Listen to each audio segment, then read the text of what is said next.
Delhi BJP ने फिर जारी किया केजरीवाल के खिलाफ पोस्टर। केजरीवाल की फोटो लगाकर लिखा, दिल्ली को बर्बाद कर दिया, सिर्फ आपदा की एक टोली ने, अब नहीं सहेंगे, बदल के रहेंगे। दिल्ली में पोस्टर वॉर जारी। आपने बीजेपी नेता रमेश बिधूड़ी का एक और पोस्टर जारी किया, लिखा फटा पोस्टर निकला गालीबाज। आपने अमित शाह और दिल्ली कांग्रेस नेताओं का भी पोस्टर जारी किया, कांग्रेस को बीजेपी का मोहरा बताया, लिखा चुनावी शतरंज में बीजेपी और अमित शाह के हाथों के मोहरे हैं दिल्ली कांग्रेस के नेता। बीजेपी ने केजरीवाल का एक और पोस्टर जारी किया, केजरीवाल को पूर्वांचलियों का जानी दुश्मन बताया। दिल्ली में बीजेपी ने दूसरी सूची जारी की, लिस्ट में 29 उम्मीदवारों के नामों का ऐलान, 58 उम्मीदवारों के कुल नाम हो चुके हैं घोषित। बीजेपी ने खरावल नगर से कपिल मिश्रा को मैदान में उतारा, वहां से मौजूदा विधायक का काटा टिकट। बीजेपी के प्रवक्ता हरीश खुराना को मोती नगर से मिला टिकट, पूर्व सीएम मदन लाल खुराना के बेटे हैं हरीश खुराना। बीजेपी को दूसरी सूची में 5 महिलाओं के नाम शामिल किए, आपसे आई प्रियंका गौतम को भी कोंडली से मिला टिकट। दिल्ली के चुनावी जंग में गृहमंत्री अमित शाह का केजरीवाल पर हमला, जनता के साथ वादा खिलाफी का आरोप लगाया। गृहमंत्री अमित शाह ने दिल्ली में झुग्गी बस्ती प्रधान सम्मेलन में हिस्सा लिया, कहा 5 फरवरी को दिल्ली का आपदा से मुक्ति का दिन है।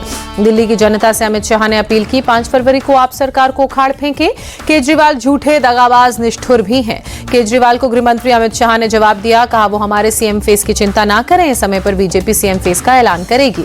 आप संयोजक अरविंद केजरीवाल ने सूत्रों के मुताबिक बड़ा दावा किया, कहा बीजेपी रमेश बिधूड़ी को सीएम फेस बनाने वाली है, 1-2 दिन में औपचारिक ऐलान हो जाएगा। अरविंद केजरीवाल ने कहा, रमेश बिधूड़ी के साथ मैं ओपन डिबेट करना चाहता हूं, बिधूड़ी जनता को बताएं सांसद रहते हुए उन्होंने विकास के क्या क्या काम किए। केजरीवाल के दावे पर बीजेपी सांसद मनोज तिवारी ने कहा, जनता अब केजरीवाल के झांसे में नहीं आएगी, जनता खुद बीजेपी का सीएम बनाएगी। बीजेपी सांसद प्रवीण खंडेलवाल ने केजरीवाल से सवाल पूछा, वो बीजेपी के सीएम फेस को लेकर चिंतित क्यों है, सही समय पर बीजेपी अपने सीएम फेस का ऐलान खुद करेगी। कालकाजी से बीजेपी कैंडिडेट रमेश बिधूड़ी ने कहा, रोहिंग्या और बांग्लादेशी हर जगह बसे हुए हैं, इंडिया अलायंस वाले वोट के लिए देश को सराय बनाना चाहते हैं। कैग रिपोर्ट के आधार पर बीजेपी ने आपको घेरा, अनुराग ठाकुर ने कहा, शराब घोटाले से दिल्ली को 2000 करोड़ से ज्यादा का नुकसान हुआ, इन्होंने दिल्ली की वित्तीय स्थिति पर ध्यान नहीं दिया। बीजेपी के आरोपों पर आपने पलटवार किया, संजय सिंह ने पूछा, कैग की रिपोर्ट कहां है, आंकड़े कहां से आ रहे हैं। कालकाजी से कांग्रेस उम्मीदवार अलका लांबा ने कहा, आप वाले सिर्फ सीएम की कुर्सी के लिए चुनाव लड़ रहे हैं, जनता के मुद्दों से इन्हें कोई सरोकार नहीं। केंद्रीय मंत्री रामदास अठावले की पार्टी ने दिल्ली चुनाव के लिए 15 कैंडिडेट्स के नामों का ऐलान किया। नई दिल्ली से केजरीवाल के खिलाफ शुभी सक्सेना को उतारा। दिल्ली चुनाव में आरपीआई ने 15 कैंडिडेट्स की सूची जारी की। छत्तीसगढ़ के डिप्टी सीएम अरुण साव की बात करें तो दिल्ली से आम आदमी पार्टी की विदाई तय होने का दावा उन्होंने भी किया और कांग्रेस को लेकर कहा कि कांग्रेस खत्म होने के कगार पर है।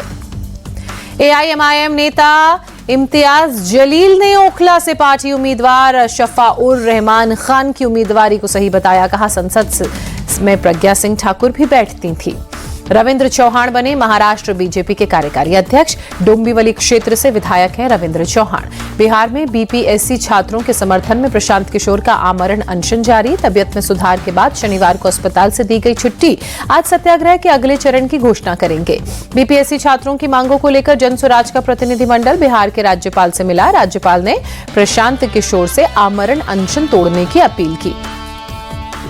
बिहार के सीएम नीतीश कुमार की प्रगति यात्रा को आरजेडी नेता तेजस्वी यादव ने दुर्गति यात्रा करार देते हुए कहा, उन्होंने यात्रा पर 25 करोड़ रुपए से ज्यादा खर्च किया। तमिलनाडु के सीएम स्टालिन ने कहा, गवर्नर आरएन रवि को प्रदेश का विकास अच्छा नहीं लग रहा है, असेंबली को संबोधित नहीं करना उनका बचकाना व्यवहार है। 13 जनवरी को सोनमर्ग में PM Modi Z mode tunnel का उद्घाटन करेंगे। सीएम उमर अब्दुल्ला ने तैयारियों का जायजा लिया। Army chief general Upendra Dwivedi ने अपने आवास पर एनसीसी के कैडेट से मुलाकात की, कई अन्य अधिकारी भी मौजूद रहे। दिल्ली में गणतंत्र दिवस की तैयारियां तेज, सुबह सुबह कर्तव्य पथ पर जवानों ने परेड रिहर्सल की।